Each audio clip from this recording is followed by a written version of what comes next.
When I flew 1,500 miles to surprise my son, I expected a hug, not to find my suitcase sitting alone on his porch. I remember the exact sound my heels made against the concrete driveway as the taxi pulled away, that hollow echo that only comes when you realize you're standing somewhere you're not welcome, even if no one has said the words out loud yet.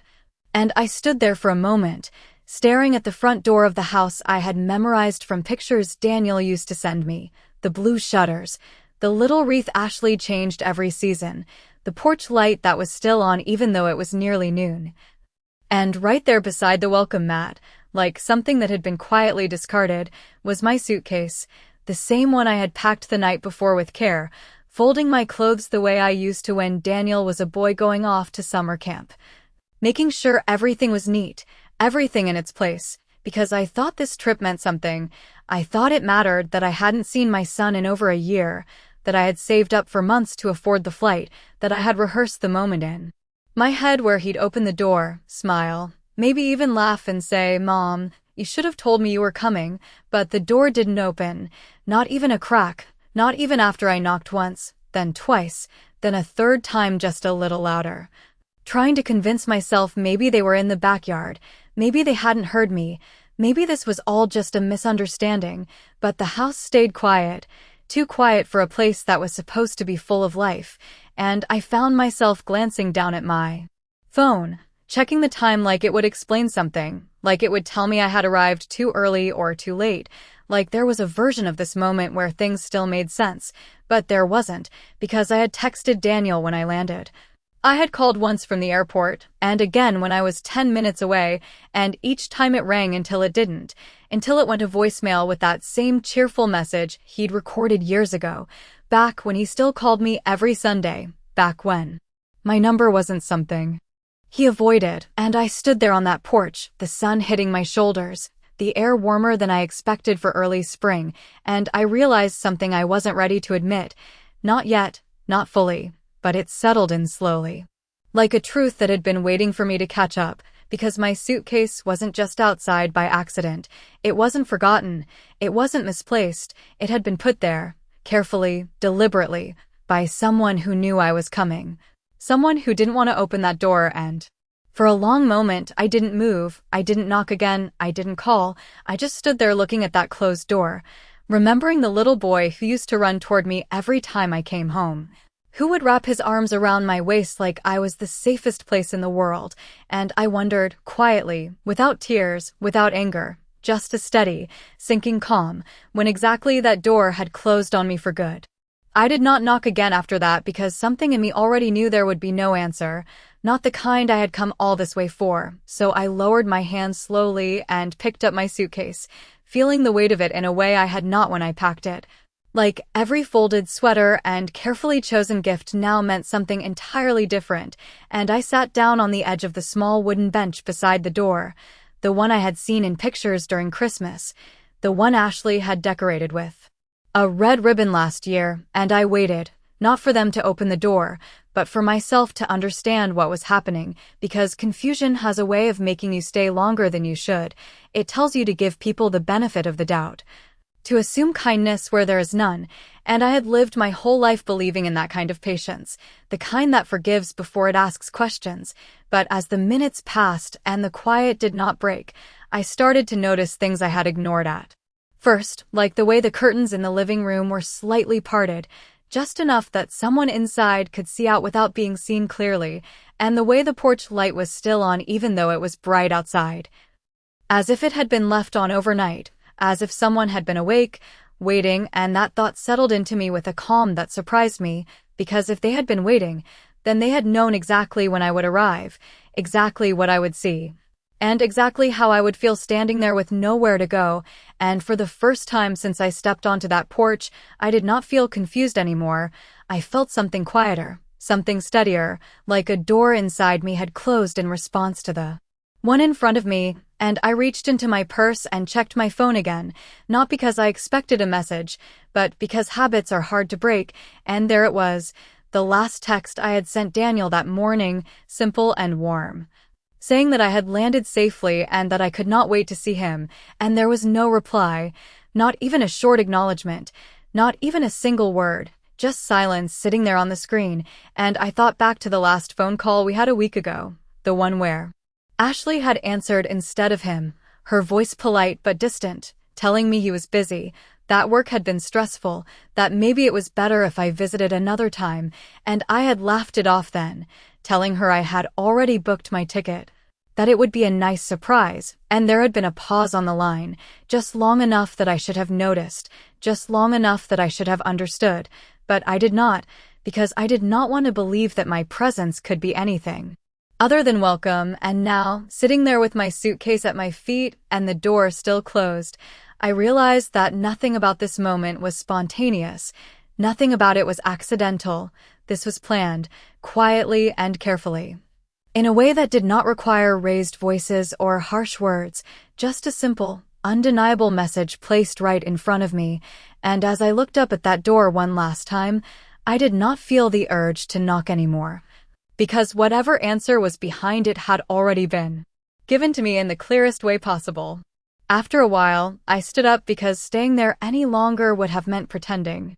I still belonged, and I knew I did not in the way I used to, so I reached for the handle of my suitcase and walked slowly down the short path from the porch to the driveway, each step deliberate, each one pulling me further away from something I had already lost long before I arrived, and as I reached the sidewalk, I heard a faint sound behind me, not the door opening, but the quiet shift of movement inside the house, the kind that tells you someone is there, watching, waiting for you to leave, and I did not turn around because I did not need to confirm it. I already understood, and I stepped onto the street just as a car slowed near the curb, the driver glancing at me with a brief look of curiosity before continuing on.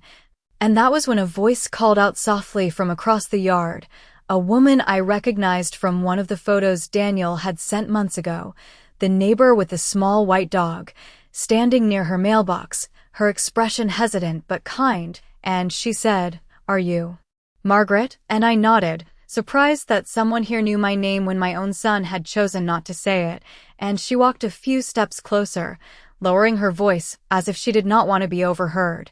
And she said something that settled deeper than anything else had so far. "They knew you were coming," and I felt that sentence move through me slowly, not like a shock, but like confirmation, as if it simply placed a final piece into a picture that was already clear. And I asked her, gently, how long they had known, and she hesitated before answering, glancing briefly toward the house behind me. "A few days, I think. I heard them talking about it," and she stopped there, as if she had already said more than she intended, and I thanked her quietly, because there was nothing else to say, no anger to direct at her, no need to ask for details that would not change what had already happened, and as she returned to her yard, I stood there for a moment longer, holding onto the handle of my suitcase, letting that truth settle fully into place. Because knowing they had planned this changed something important. It removed the last trace of doubt, the last small hope that maybe this had been a misunderstanding, maybe they had been busy, maybe something unexpected had come up, but no, this was deliberate, chosen, arranged in advance, and I thought back to the last few months, to the canceled visits, the unanswered calls, the way conversations had become shorter, more distant, as if I were speaking to someone who was slowly stepping out of reach, and I realized that this moment had not begun today, it had been building quietly, piece by piece, until it led me here, standing on a quiet suburban street with my suitcase beside me and nowhere to go, and yet, for the first time since I arrived, I did not feel lost. I felt clear, because clarity does not always come with comfort. Sometimes it comes with the quiet understanding that what you believed in no longer exists, and as I looked down the road, I knew I had a choice, not about whether to go back to that door, because that choice had already been taken from me, but about what I would do next, and I reached into my purse, not to call Daniel, not to try again, but to find a different number, one I had not needed in years, but one that suddenly felt more relevant than anything else in my life. I held my phone in my hand for a few seconds before dialing, staring at the screen as if the number might have changed over the years, but it had not. It was still there, still familiar, still connected to a part of my life I had not needed to revisit in a long time, and when the call finally went through, I heard a voice I had not spoken to in nearly a decade, steady and professional. The same calm tone that had once guided my husband and me through decisions we thought we would never have to make alone. And I said my name, clearly, without hesitation, and there was a pause on the other end before recognition settled in, followed by a softness that felt almost out of place after everything that had just happened. And he asked if everything was all right. And I found myself answering in a way that surprised even me, because I did not explain what had happened on that porch. I did not mention the closed door or the suitcase left outside. I simply said that I needed to review some documents, that I needed to understand my position, and that I would like to schedule a meeting as soon as possible. And as I spoke, I realized that my voice was steady. Not shaken, not emotional, just clear, like something inside me had already shifted from waiting to acting. And when the call ended, I placed the phone back in my purse and looked up at the quiet street around me, the neatly trimmed lawns, the identical mailboxes, the kind of neighborhood people describe as safe and welcoming, and I thought about how easily appearances can hide what is really happening behind closed doors, because from the outside, nothing here suggested that a mother had just been left standing with her belongings at the edge of a life she thought she was still part of. And I took a slow breath, adjusting my grip on the suitcase, and began walking, not toward the house, but away from it. Each step steady, each one carrying me further from the version of myself that would have stood there longer, hoping for something to change. And as I reached the corner, I paused briefly, not to look back, but to gather my thoughts, because there was something important I needed to face, something I had avoided for years, even when the signs were there, even when small moments hinted at a shift I did not want to acknowledge. And as I stood there, I let those memories come, not all at once, but in quiet fragments, the way they often do when you finally allow yourself to see them clearly. The missed calls that were never returned, the holidays that became shorter visits, the way Daniel's voice had changed over time, becoming more distant, more careful, as if every word had to pass through someone else before it reached me. And I remembered the first time I noticed it, the slight hesitation when I asked about visiting, the quick answer that did not quite feel like his, and I had dismissed it then, telling myself that life was busy, that people change, that distance happens naturally. But now, standing alone on that street with nowhere planned and nothing expected, I understood that those moments were not random. They were part of something larger, something that had been unfolding quietly while I chose to see only what I wanted to believe. And for the first time, I did not feel the need to defend it. I did not feel the urge to explain it away. I simply accepted it for what it was, and as I stepped off the curb and continued down the sidewalk, I realized that this was not the moment I lost my place in my son's life. It was only the moment I finally saw that it had already been taken from me long before I ever arrived. I walked for nearly 10 minutes before I realized I had not decided where I was going, my steps steady but directionless, like my body understood movement better than my mind did in that moment. And I eventually stopped near a small park at the end of the street, the kind with a few benches and a swing set that creaked slightly in the breeze, and I set my suitcase down beside one of the benches before sitting, folding my hands in my lap the way I used to when I needed to think clearly. And for a while I just watched the quiet movement around me, a man walking his dog, a mother pushing a stroller, ordinary life continuing as if nothing had shifted, as if a line had not just been drawn through everything I thought I knew. And I let my thoughts move backward,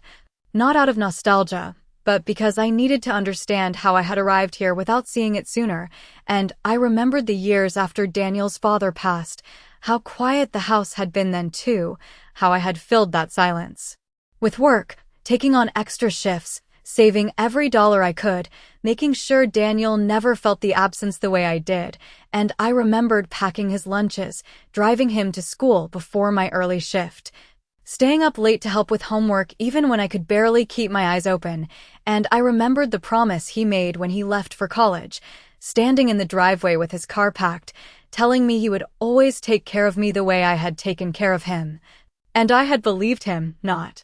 because it was a promise, but because it was him. And for a long time, he had kept that connection, calling me every week, visiting during holidays. asking my advice about things that mattered to him, and then Ashley came into his life, and at first, I welcomed her, I truly did. I made space for her at my table, listened to her stories, tried to understand the way she saw the world, and there had been nothing openly wrong, nothing you could point to and say this is where it changed. It was quieter than that, more subtle, the way conversations shifted slightly, the way decisions began to include her first and me second, the way Daniel would glance at her before answering simple questions, as if checking whether his words aligned with something unspoken, and I told myself that was normal, that it was part of him building his own life, that mothers are meant to step back eventually, but stepping back is not the same as being pushed out, and I could see now how those small changes had added up, how each one had moved me a little further from the center of his life until I was standing exactly where I was now, outside of it completely, and as I sat there on that bench, I did not feel anger toward Ashley the way I thought I might, because this was not just her doing, this was also Daniel choosing silence, choosing distance, choosing not to open that door, and that realization settled deeper than anything else, because it meant there was nothing left for me to fix, nothing left for me to say that would change what had already been decided, and for the first time, I allowed myself to consider what it meant to stop trying, not out of defeat, but out of understanding, and as I reached down to pick up my suitcase again, I felt something shift inside me, not heavy, not painful, just clear, like the beginning of a decision that had been waiting quietly for me to make. I did not go back to the house after that, not that day and not the next, because once something becomes clear, going backward only makes it harder to move forward, and instead I booked a small room at a hotel about 3 miles away, nothing fancy. Just a quiet place with a bed, a desk, and a window that looked out over a parking lot, and I set my suitcase down in the corner of that room the same way I had set it down on the porch earlier, but this time it felt different, not like something abandoned, but like something I still owned. Something that was still mine to decide what to do with, and I sat on the edge of the bed for a long time, my hands resting in my lap, my mind moving through everything that had happened without rushing, without trying to force meaning where it was already obvious, and eventually I reached for my phone again, not to call Daniel, not to leave a message that would go unanswered, but to follow through on the call I had already made, confirming the appointment with the attorney for the next morning, and as I spoke, I felt that same steadiness in my voice, that same quiet shift from reaction to intention, because there are moments in life when you realize that waiting for someone else to change is no longer an option, and this was one of them, and after the call ended, I opened my suitcase slowly, not because I needed anything from it, but because I wanted to see what I had brought with me, the gifts I had chosen, the sweater I thought I might wear to dinner with my son, the small photo album I had put together from old pictures, each one carefully placed, each one meant to remind him of something we had shared, and I looked at those items without sadness, without regret, just with a quiet understanding that they had been meant for a version of this visit that no longer existed, and I closed the suitcase again, leaving everything inside exactly as it was, because there was no need to rearrange anything, not yet, and I stood up, walking to the window, watching as cars came and went in the parking lot below, people arriving, people leaving, each of them carrying their own stories, their own reasons for being there. And I wondered briefly how many of them had also arrived somewhere expecting one thing and found something entirely different. And the thought did not make me feel less alone, but it did make me feel more certain, because I was no longer trying to understand why Daniel had made this choice. I was beginning to understand what I needed to do next, and that shift was quiet but powerful, the kind that does not announce itself, but changes everything that follows. And as the light outside the window slowly faded into evening, I realized that this was the first night in a long time that I was not waiting for a phone call, not hoping for a message, not holding on to the possibility that things would return to the way they once were, and instead, I was preparing, calmly and deliberately, for what came next. Knowing that whatever it would not depend on whether someone chose to open a door for me ever again. The next morning arrived quietly, without urgency, without the kind of tension that usually follows something unresolved, and I noticed that before I even opened my eyes, because there was no weight pressing down on my chest,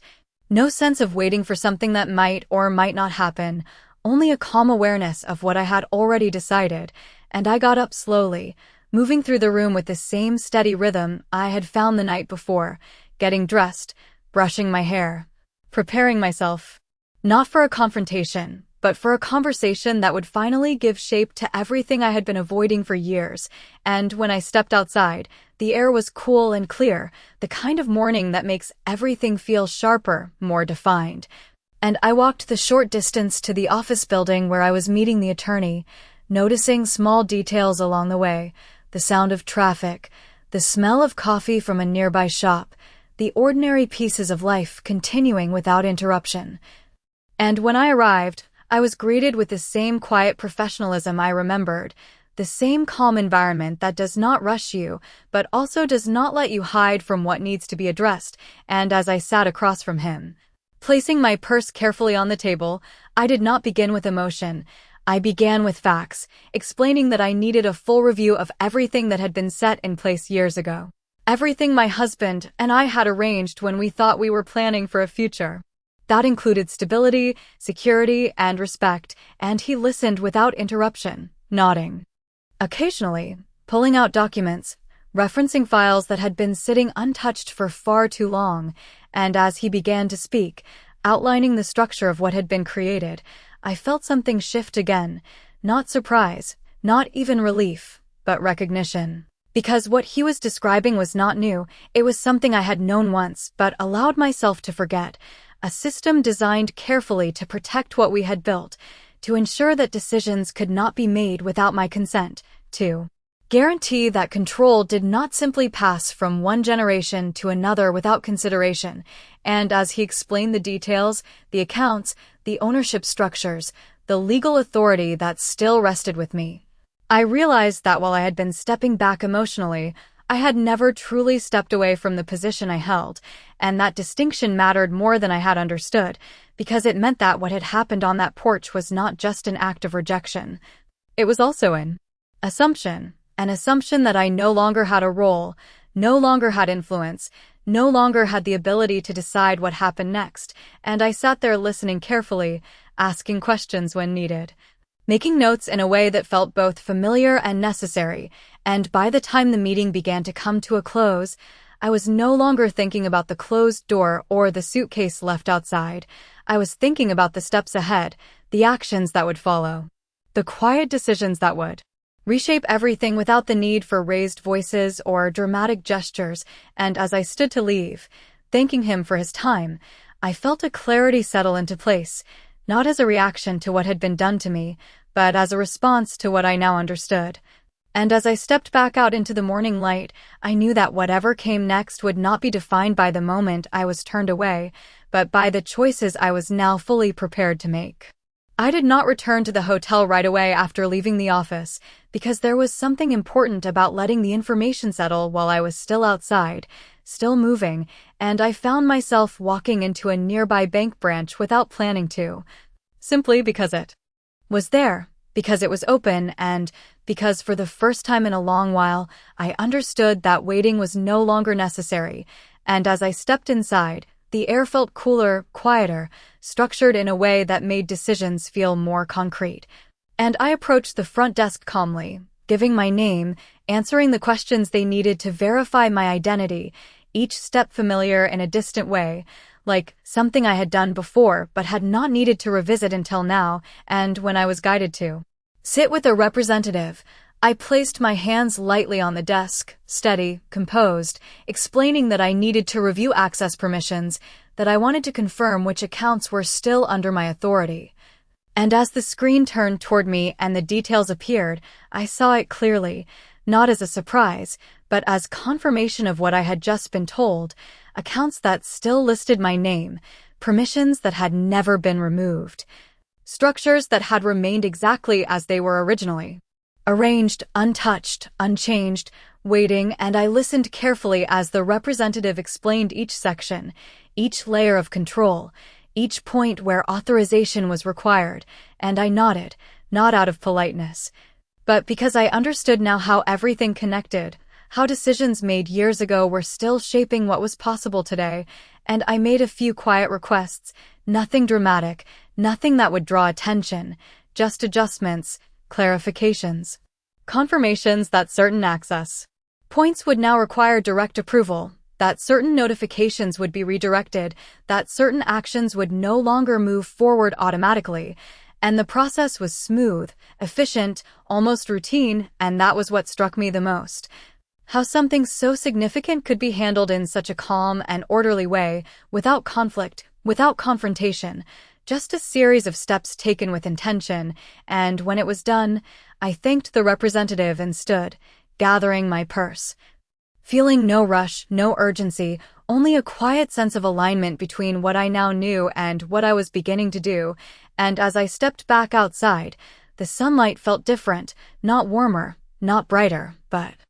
clearer, as if the edges of everything had come into focus, and I realized that for the first time since arriving in this city, I was no longer reacting to what had happened. I was shaping what would happen next, and that difference, though invisible to anyone passing by, changed everything inside me, because it meant that the moment on that porch, the silence behind that closed door, was no longer the center of the story. It was simply the point where I stopped waiting and began to move forward in a way that no longer required anyone else to let me in. By the time I returned to the hotel that afternoon, the room felt different, not because anything had changed, but because I had, and I set my purse down on the small desk near the window, placing it carefully as if the order of things mattered now in a way it had not before, and I sat for a moment without turning on the television, without reaching for my phone, simply allowing the quiet to exist without needing to fill it.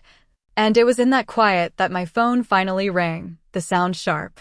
against the stillness. Unexpected but not entirely surprising, and I looked at the screen before answering, seeing Daniel's name appear in a way that felt both familiar and distant at the same time, and I let it ring once more before I picked up.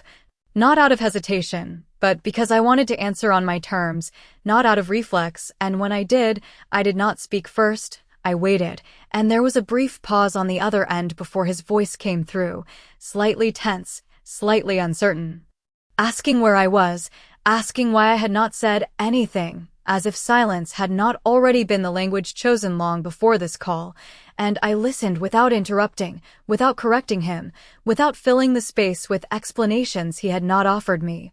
And when he finished, I answered simply, telling him I had found a place to stay, that I was fine, that there was no need to worry, and there was another pause, longer this time, as if he had expected something else, something more emotional, something that would allow him to respond in a way that felt easier, but I did not give him that because I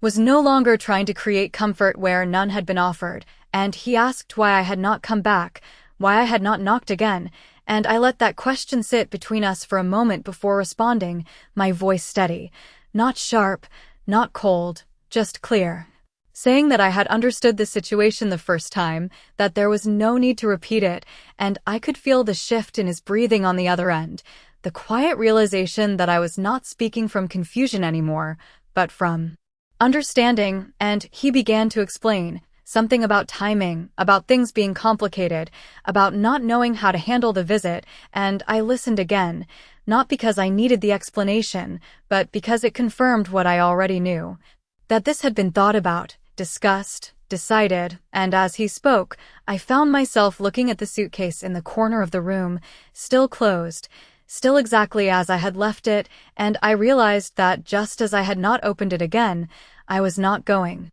to reopen what had already been settled between us, and when he finished, I did not argue, I did not question, I simply said that I understood, that I hoped things worked out the way he intended, and that I would be taking care of what I needed to on my end, and there was a quiet tension in the air after that, a space where something more could have been said, something that might have changed the direction of the conversation, but I let it remain empty. Because not every silence needs to be filled, and when we ended the call, it was not abrupt, not dramatic, just complete, and I placed the phone back on the desk, looking out the window once more, knowing that whatever connection had once existed between us had not been broken in that moment. It had simply been revealed for what it had already become, and that clarity, though quiet, left no room for doubt about what came next. The next day did not bring hesitation. It brought movement, and I woke up before the alarm without the heaviness that usually follows difficult conversations, because there was nothing left to wait for, nothing left to interpret, only steps to take. And I dressed slowly, choosing simple clothes, nothing that suggested occasion or emotion, just something steady, something neutral, and I picked up my purse and walked out of the room without looking back at the suitcase, because I already knew what I would do with it later, and when I stepped outside, the air felt sharper than the day before, clearer, as if everything around me had settled into place the same way my thoughts had, and I made my way back to the attorney's office, not with urgency, but with purpose, and when I sat down across from him, again, I did not need to explain much, because everything that needed to be said had already been understood, and I told him I was ready to move forward, to formalize the adjustments we had discussed, to make sure that control was no longer assumed by anyone else, and he nodded, sliding documents across the table, each page precise, each line written in language that left no room for interpretation, and I read them carefully, not rushing, not skimming, because this time I understood the weight of every word, and when I signed my name, I did so with a steady hand, not out of defiance, not out of anger, but out of clarity, and as the process continued, calls were made, confirmations were sent. Small but significant changes set into motion in a way that did not require confrontation, did not require explanation to anyone who had already chosen distance, and when it was done, the room felt quieter, not because of silence, but because something had been settled fully, something that no longer depended on anyone else's acknowledgement, and as I stood to leave, I felt no sense of triumph, no satisfaction in what had been done, only a calm understanding that I had taken back what had always been mine to hold, and when I stepped outside again, I did not check my phone, I did not look for messages, because I already knew that whatever reaction came would come later, and it would not change what had already been decided, and I walked back toward the hotel at an even pace, noticing the same streets, the same passing cars, but experiencing them differently, because I was no longer moving through them as someone uncertain of her place. I was moving through them as someone who had already chosen her direction, and when I reached my room, I opened the suitcase for the first time since arriving, not to prepare for a visit, but to prepare to leave, and as I folded each item back into place, I did so without hesitation, without second thoughts, because there was nothing left here that required me to stay, and as I closed the suitcase and set it by the door, I understood that the next time I walked out, it would not be with questions, it would be with a decision already complete. It did not take long for the response to come, not directly, not in words, but in the form of small disruptions that signaled something had shifted beyond what Daniel and Ashley expected. And I noticed the first sign late that afternoon when my phone lit up again, not with his name this time, but with a number I recognized from the past, one tied to the business accounts that had once been discussed casually during family dinners. And I let it ring once before answering, hearing a voice that carried both confusion and urgency, asking for clarification about recent changes, about authorization, about access that no longer functioned the way it had just the day before, and I listened without interrupting, understanding exactly what they were referring to, because those were the adjustments I had set in motion that morning, the quiet changes that did not announce themselves, but made themselves known through absence, through doors that no longer opened the same way. And I explained calmly that everything was now being reviewed under my direct supervision, that any future actions would require confirmation, and there was a pause on the other end, a shift in tone, as if the person speaking was beginning to understand that something fundamental had changed, and when the call ended, it was not with resolution, but with acknowledgement, and I placed the phone back down, knowing that this was only the beginning of what would follow. And it was not long before Daniel called again.